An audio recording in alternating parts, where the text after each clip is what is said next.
Masya Allah. Bayangkan kalau kiamat tiba-tiba terjadi. Begitulah agaknya terkejutnya kita. Kiamat terjadi tapi belum sempat berbakti kepada orang tua. Dosa belum sempat meminta maaf. Silap dan salah berapa kali kita kencing di kainnya yang bersih. Berapa kali dia tidak jadi tahajud gara-gara kita menangis dari Isya sampai subuh. Pakai pengawet nangisnya. Tapi kita tak pernah sadar itu. Kita menganggap kita di dunia ini dibesarkan angin. Kita menganggap kita ini bangsawan, bangsa yang hidup di awan. Berapa kali dia tidak jadi sholat duha gara-gara kita kencing. Berapa kali nasi yang sudah mau disuap masuk ke mulutnya tak jadi. Bahkan dia tidak makan sama sekali. Dan berapa kali makanan dia belikan hanya untuk susu, hanya untuk menyenangkan kita. Pernah kita balas. Dan dia tidak pernah minta balas itu. Oleh sebab itu siapa yang mengingatkan? Abdul Somad diberikan judul berat ini. Judul yang paling berat ceramah tentang orang tua, tentang ibu, tentang ayah. Jarang saya mau menerima judul-judul pengajian. Ini pun dikasih tahu setelah sampai di sini. Maka saya belok-belokkan dikit. Air mata udah mau menetes, belokkan. Nanti kalau saya nangis di sini, siapa yang ceramah kalau saya nangis? Oleh sebab itu maka yang orang tuanya masih ada, beruntung dan bertuah, bawakan dia rumah makan. Ada sahabat saya namanya Ustadz Lukman di Pontianak, bukan Kuntilanak. Mereka punya program namanya Bawa Ibu ke Rumah Makan. Keren nama programnya. Bawa orang tua ke rumah makan. Nanti hari libur adik-adik, anak-anakku sekalian libur, bawa ayah, bawa ibu ke rumah makan.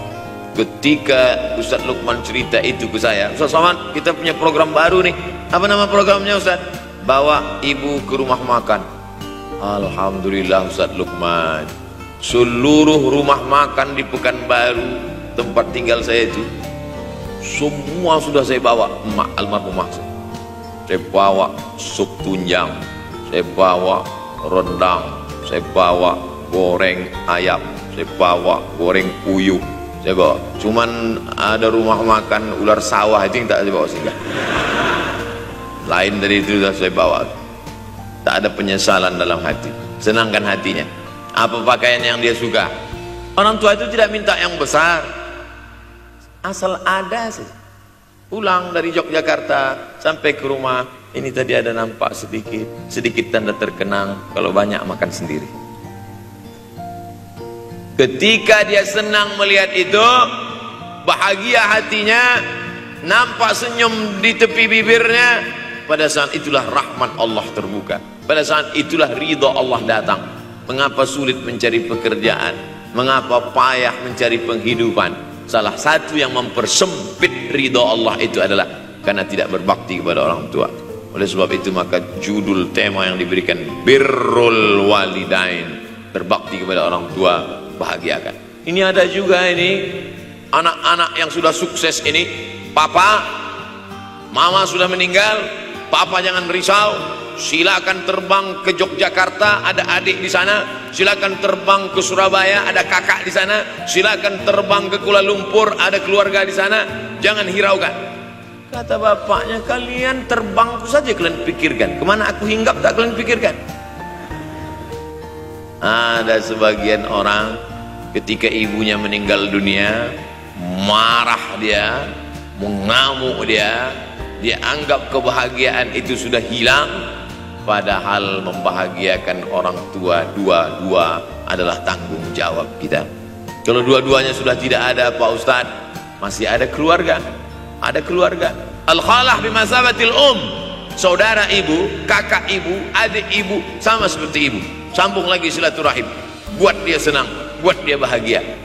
Man ahabba yubsatalahu fi rizqihi, siapa yang mau lapang rezekinya, wa yunsa'alahu fi atharihi, dipanjangkan umurnya, falyasil rahimahu, hendaklah dia menyambung tali silaturahim. rahim. Saya ceramah di satu kota. Sampai di kota itu saya melihat rumah besar, megah, mewah, seperti istana. Cuman saya segan mau nanya, gak mungkin saya tanya, Pak, ini hasil dari apa? Saya tengok, saya ngantuk. Kawan-kawan saya yang ikut ke situ seperti ngelihat kucing semuanya. Besar, mantap.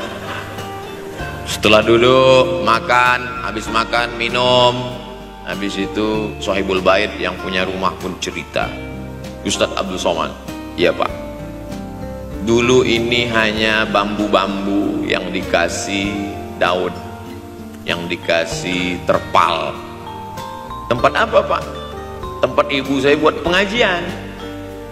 Setiap tahun dibuat begitu, pasang tiang-tiang kayu, pasang terpal, daun-daun, pengajian ramai. Sampai akhirnya saya berkata, Bu, pengajian kita hentikan saja, stop. Saya tidak sanggup lagi pasang tenda, pasang terpal ini. Tapi akhirnya apa kata ibu saya? Nanti setelah saya tidak ada, pengajian ini terus kamu buat. Allah bukakan pintu rezeki Ustaz Somad. Inilah yang terjadi sekarang. Saya belikan orang tua saya itu rantai, saya belikan gelang, saya belikan cincin. Bulan depan saya datang, sudah nggak ada lagi. Mana gelangnya, Mak? Nggak ada. Mana rantainya, Mak? Nggak ada. Mana cincinnya? Nggak ada. Kemana? Itu kan emas mahal. Sudah saya jual. Untuk apa? Untuk bersedekah ke fakir miskin. Rupanya gelangnya, rantainya itu habis dia berikan sedekah fakir miskin. Tobatkah si bapak untuk berbakti? Tidak. Bulan depan dia belikan lagi. Sampai akhirnya diberikan Allah balasan melimpah ruah. Ternyata ini rahasia dari keberhasilan hidup, karena menyenangkan hati orang tua. Saya tak sebut nama, saya tak sebut lokasi, tapi yang mau berkunjung nanti saya kasih lokasi tepatnya. Saya kasihkan nanti alamat dari Google, saya kasih, supaya melihat secara nyata. Kalaulah rezeki itu hanya diberikan kepada orang yang bersungguh-sungguh, pergi pagi pulang petang, peras ringan banting tulang, maka tentu yang kaya itu adalah sapi yang membajak dari pagi sampai sore. Kalaulah kekayaan keberhasilan itu diberikan yang paling pandai memanjat, maka tentu yang kaya itu monyet. Tapi Allah berikan kepada siapa? Yang dia ridhai. Dan penyebab ridha Allah itu adalah karena orang tua yang senang hatinya. Yang sempat durhaka, tidak sempat minta maaf, meninggal dunia dia sudah, apa boleh buat? Kau sudah booking seat di neraka. Yang sudah sempat durhaka, tidak sempat minta maaf, meninggal dunia gara-gara dia pecandu narkoba, pemabuk, pezina, mati. Orang tua dalam keadaan susah. Berapa kali saya ketemu ibu-ibu selesai pengajian, pergi saya ke tempat parkir, ibu tua 70 tahun menangis. Ibu nangis kenapa, Bu? Anak saya Pak Ustadz. Kenapa dia? Disuruhnya saya jual tanah. Mama jual tanah. Untuk apa mama megang tanah, udah tua aja pun jual. Mestinya anak itu yang menyenangkan hatinya di hari tuanya, bukan malah menyuruh jual tanahnya. Jual tanah supaya dia bisa bangun rumah, jual tanah supaya dia bisa menyekolahkan anak-anaknya. Na'udzubillah. Sudahlah tidak membahagiakan, malah menyusahkan.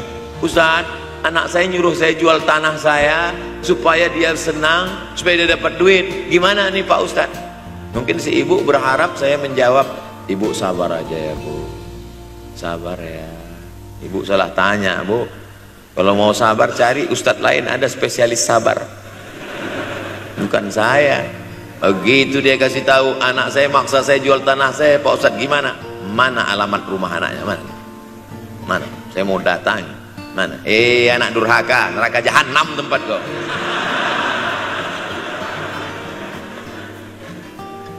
Tak mau dia ngasih alamat. Rupanya dia takut nanti anak saya malah marah sama saya, Pak Ustadz. Saya kasihan. Mudah-mudahan Allah berikan kekuatan pada ibu.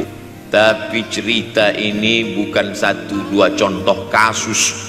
Ternyata zaman sanggup memperkarakan pengadilan hanya karena sebatang pohon kayu. Atau cuma saya yang dapat berita aja? Adik-adik ada juga dapat kiriman itu?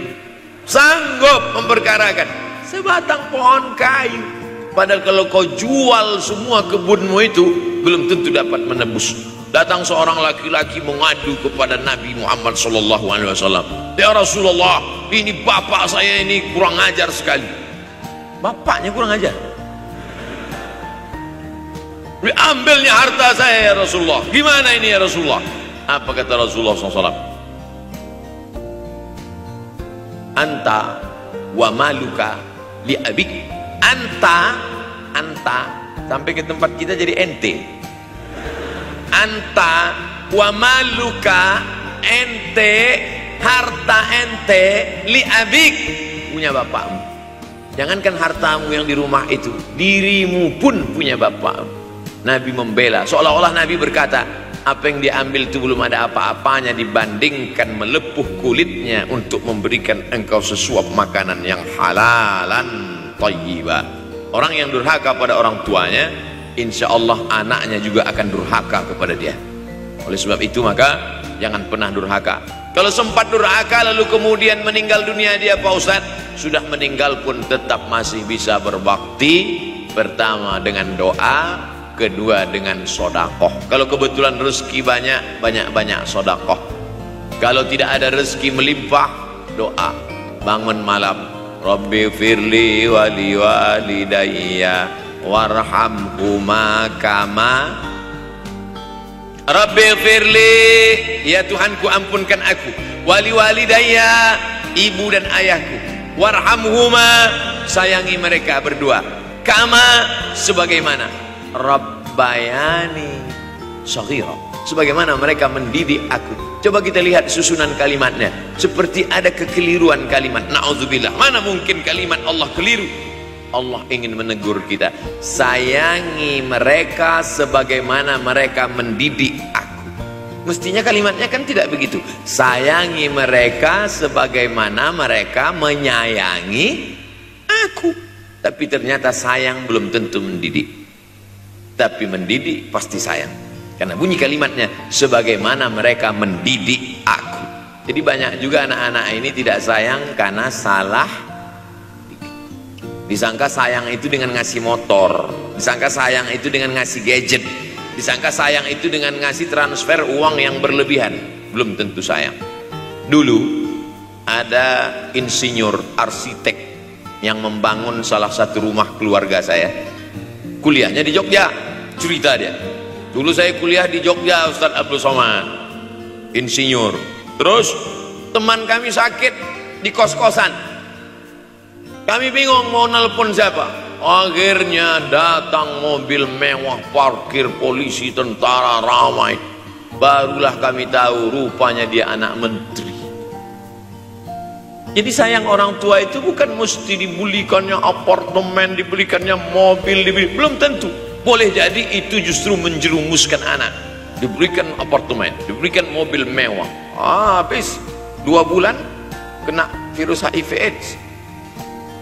Tapi kalau dibuatnya kita jauh, saya yakin adik-adik kuliah di Universitas Ahmad Dahlan, ada yang dari timur Indonesia, ada yang dari Sumatera, lalu kemudian di tengah kesendirian, belum makan, uang kos belum bayar, transfer macet, datang setan berbisik, hei, sebetulnya kau anak yatim piatu yang dibuang. Bukan, orang tuamu bukan tidak sayang, dia hanya sedang ingin mendidik supaya engkau menjadi anak yang mandiri. Maka nanti kalau sedang duduk termenung gitu, tiba-tiba datang bisikan, pergilah cari jembatan, terjunlah. Maka saat itu katakan dalam hatimu, lawan, hei setan. Orang tuaku sayang kepadaku, dia hanya ingin supaya aku mandiri. Ada orang tua yang salah didik kepada anak-anak, sampai mengikat tali sepatu pun anak tidak pandai. Baru mau mengikat tali sepatu, udah diikatkan. Baru mau makan, sudah disuapkan. akhirnya anak tidak punya keberanian untuk hidup. Harta dia punya, uang dia punya, materi dia ada, satu yang dia tidak punya, tidak ada mental. Tapi anak-anak, adik-adik Universitas Ahmad Dahlan adalah orang yang punya keberanian untuk hidup. Betul? Ini di hadapan saya. Siapa yang tidak punya keberanian hidup? Ini yang jam 5:30 masih belum hidup lagi. Ada ini tidak punya keberanian untuk hidup, hidupnya terlambat. Tapi mahasiswa Universitas Ahmad Dahlan punya keberanian untuk hidup. Bahkan mungkin dia lebih dulu hidup daripada saya. Lebih dulu bangun dia tadi. Alhamdulillahillazi ahyana ba'da ma amatana wa ilaihin nusyur. Tengok jam. Oh, rupanya masih jam 1. Tidur lagi. Saudaraku yang dimuliakan Allah Subhanahu wa taala. Maka my life, my adventure, hidup saya adalah petualangan saya. Ini yang mau kita harapkan, berani menghadapi tantangan. Ada orang yang menganggap hidup ini ya simpel-simpel aja lah Pak Ustadz. Tapi ada orang ingin hidup ini penuh dengan perjuangan. Sama seperti makanan, ada orang simpel aja, nasi, kecap, telur rebus, dah cukup. Tapi ada orang mau ada goreng ayamnya, ada rendangnya, ada supnya, ada tom yamnya, ada lengkap semua. Begitu juga hidup ini. Ada orang yang simpel aja, ambil goreng ikan, makan. Tapi ada satu lagi enggak, pergi naik mobil sampai ke tepi hutan, naik motor, habis itu nyewa speedboat sampai di tengah laut memancing. Ujung-ujungnya ikan juga.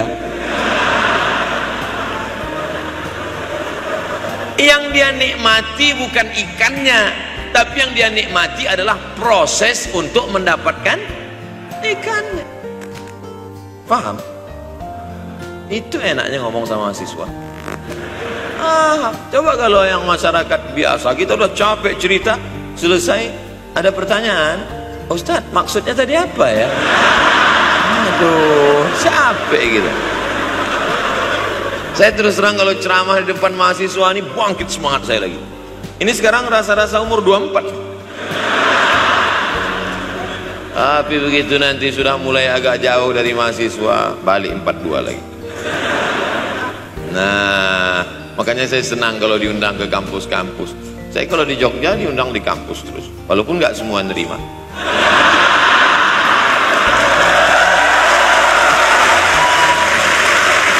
Saudaraku yang dimuliakan Allah Subhanahu wa taala, maka kita harus sering-sering bersama. Apa ini takbir? Takbir itu ngusir setan. Tadi saya ceramah jam 4:30, sekarang sudah jam 5:30 Artinya saya sudah ceramah 70 menit. Ini sudah keluar dari kode etik. Karena di mana-mana saya ceramah 60 menit. Kenapa bisa Ustadz Somad ceramah 70 menit di Universitas Ahmad Dahlan ini? Kenapa? Semangat. Semangat yang membuat kita. Padahal berdiri lagi. Tahan. Belum sarapan lagi. Tahan. Artinya apa? Yang membuat kita kuat itu bukan materi, bukan makanan, tapi semangat. Maka jangan sempat kehilangan semangat. Bangkitkan semangat. Semangat terus. Semangatnya apa? Semangat ingin membahagiakan orang tua. Kalau lupa, tulis. Biasanya mahasiswa ini kan suka lupa. Tulis di dinding kamar. Semangat bahagiakan calon mertua.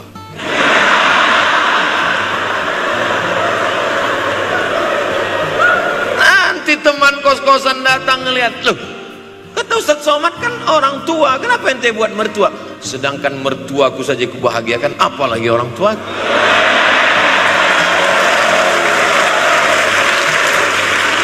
Begitu hebatnya. Cuman kadangnya kita hanya mendapat ini hanya di sinetron-sinetron saja.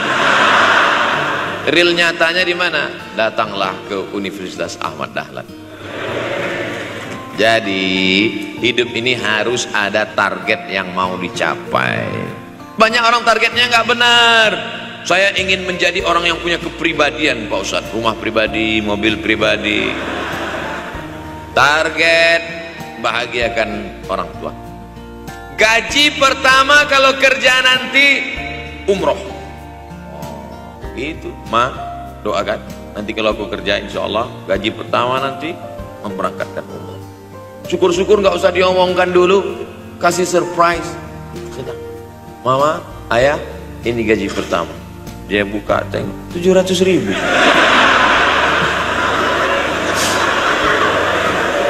Menangis dia menerima gaji pertama itu, bukan karena harunya sikit. Gitu dia buka amplop, oh kok setitik dong. Haru dia. Kenapa setiap mendapat hadiah dari anak, orang tua selalu meneteskan air mata? Karena kita tidak pernah besar dalam pandangan matanya. Kita sehebat apapun, kita tidak pernah besar di matanya. Di pandangan ibu ayah kita, kita adalah anak kecil yang tapak kakinya 2 jari, panjangnya sejengkal. Maka jangan pernah ceramahi orang tua. Jangan mentang-mentang sudah mahasiswa pulang, ayah sini, mama sini, duduk. Assalamualaikum. Bisa. Karena kita tidak pernah besar di mata orang tua. Kita tetap kecil. Walaupun kamu sudah menikah, sudah punya istri, sudah punya anak, kau tetaplah anak-anak dalam pandangan dia. Oleh sebab itu jangan sok besar, jangan sok hebat. Kalau ada pesan yang ingin mau disampaikan, jangan melalui mulut kita, dipinjam mulut orang lain. Tokoh masyarakat, alim ulama, dia ngajinya di mana? Ada yang mau kita perbaiki, jilbabnya mungkin kurang panjang, mungkin ada kebiasaan dia yang kurang baik.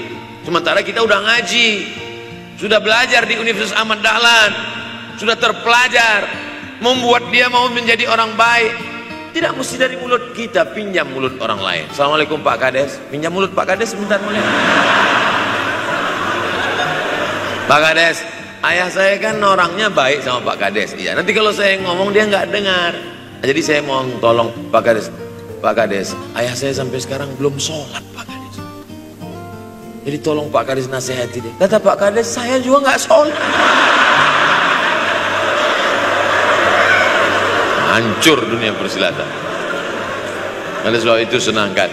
Ini banyak anak-anak yang udah ngaji, yang sudah aktivis masjid, merasa ingin orang tuanya baik, dia sendiri menceramahi, nggak ketemu, nggak connect dia. Ayah sini, orang yang tidak sholat neraka jahanam tempatnya. Sakit hati, meleleh air matanya. Sekali kau buat air matanya menetes, maka kau akan berenang dalam kesengsaraan. Jangan pernah buat dia menangis. Kalau dia nangis haru Pak Ustadz, nggak apa. Cuman kita kan sulit membedakan mana air mata haru, mana air mata sedih. Sama-sama bentuknya air mata. Makanya ada ungkapan, jangan menangis air mata buaya. Kenapa selalu kalau disebut air mata buaya? Karena memang buaya menangis bukan karena sedih, tapi karena kekenyangan.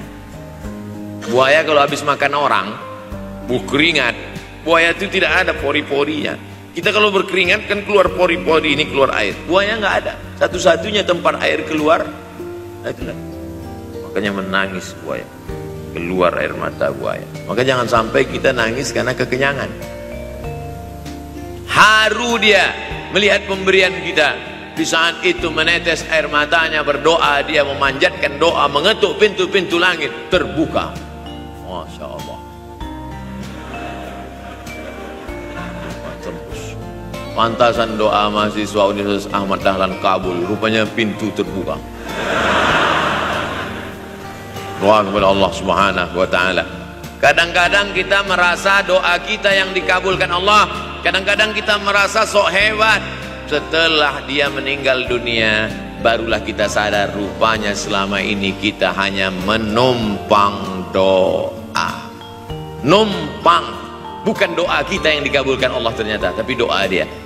Tapi dia tidak pernah cerita itu, dia nggak pernah ngomong. Apa pernah dia panggil kita, sini sebentar, aku sudah capek doain itu. Nggak pernah dia bilang itu. Dia cukup mengadu tengah malam, ya Allah, anakku ini jadikan dia berhasil kuliahnya, ya Allah. Sudah hampir 14 semester nggak selesai-selesai itu. Dia mengadu kepada Allah Subhanahu wa taala. Ma, aku susah ini sekarang. Susah kenapa? Skripsiku ditolak terus. Pembimbing kemarin itu mempersulit terus. Berdoa dia tengah malam, ya Allah, lapangkan hati pembimbing itu supaya anakku cepat, ya Allah. Kalau enggak, matikan dia, ya Allah. Kabul, 2 hari setelah itu meninggal. Tapi kita tidak bisa request.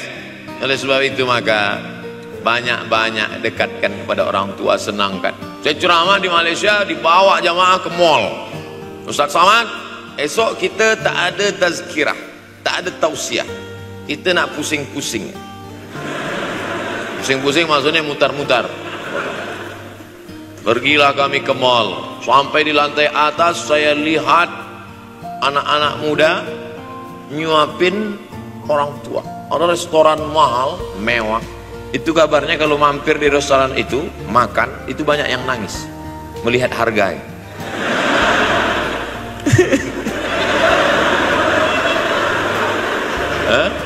Ada saya lihat anak-anak muda yang ganteng-ganteng, perempuan yang cantik-cantik menyuap orang tua. Orang tua yang sudah tak berambut, sudah perempuan tak berambut lagi, rontok saking tuanya, kulit sudah keriput. Duduk, didorong pakai kursi roda, dibawa ke mall, sampai di situ diberikan restoran tercanggih, termahal. Dia sendiri yang menyuapkan makanan. Ternyata bagi saudara-saudara kita Tionghoa, salah satu mengundang berkah menyenangkan orang tua. Itu keyakinan mereka. Kok kenapa yang dikasih makan? Ya oke lah. Ajaran kita mengajarkan tapi kita tak amalkan. Ketika tetangga, kawan, sahabat kita mengamalkan, rezekinya melimpah, baru kita heran. Dia kok kaya ya? Iyalah, dia kan punya tuyul. Tuyul mana bisa bawa duit banyak? Nih keberkahan. Oleh sebab itu, jangan cuma sekedar ngaji-ngaji aja. Pulang dari sini, kalau memang tinggal di Yogyakarta atau di luar nanti pas liburan, sisihkan uang, bawa dia ke mall, bawa dia ke restoran, senangkan hatinya, bawa dia jalan-jalan. Cuman tetap juga yang logis. Kalau dia udah tua, janganlah dikasih kacang goreng. Sesuaikanlah, agar-agar kasih. Ya nggak perlu dikunyah. Kiri kanan gol, kiri kanan gol. Orang tua bawa kasih kacang, menyiksa itu. Saudaraku yang dimuliakan Allah Subhanahu wa taala, kenikmatan yang terbesar adalah ketika orang tua masih ada bersama kita. Kalau sudah tak ada, nanti saat Idul Fitri, Allahu Akbar, Allahu Akbar, Allahu Akbar, la ilah, barulah menetes air mata. Mama. Saya kalau sudah menengok orang menangis terlalu berlebihan mengenang orang tua, ini pasti ada, kalau bahasa kampung kami, something wrong. Ini pasti ada sesuatu ini. Karena orang kalau sudah habis tumpah, dia tidak akan menetes lagi. Tumpahkan kasih sayangmu itu sampai habis ludes, dia tidak akan menetes lagi. Tak ada penyesalan, karena semua sudah kita berikan. Kalaupun menangis, hanya tetesan kasih sayang. Tapi kalau sampai mencakar dinding, mama, ini pasti. Saya kalau ada orang yang menyesal sampai mencakar dinding, mau saya antukkan aja kepala yang ke dinding. Dulu waktu hidup kenapa enggak opsi? Sekarang udah mati baru kau menangis kan? Senang kan? Nah, tapi tentu sesuai kemampuan kita, karena kata Allah, la yukallifullahu nafsan illa wus'aha. Allah tidak membebani orang lebih dari semestinya. Ustaz ceramah sampai jam berapa ini? Sampai jam 6 insyaallah. Saya mau melengkapkan. Jam kita sama tuh. Oh sama, jam 6. Jam 6 maka saya ceramah 90 menit nanti di Universitas Ahmad Dahlan.